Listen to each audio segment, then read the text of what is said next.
ខ្ញុំការនឹងគេ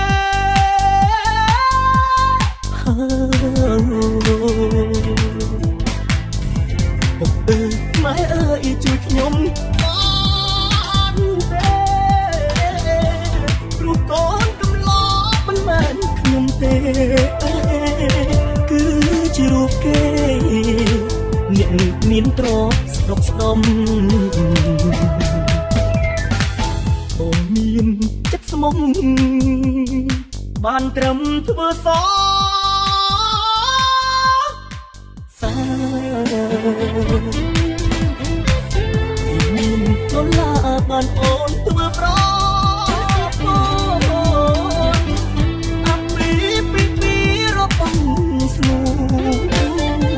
អូនទៅគួរឈាមក្នុង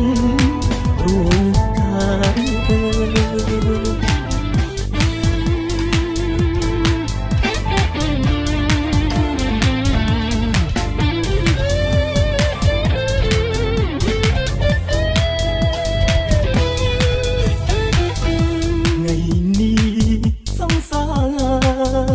ខ្ញុំការនឹងគេ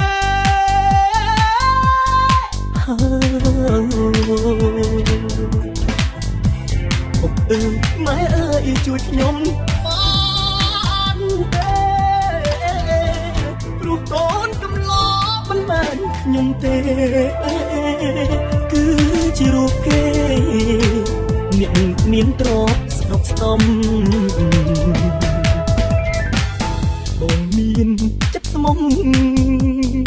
បានត្រឹមធ្វើសសា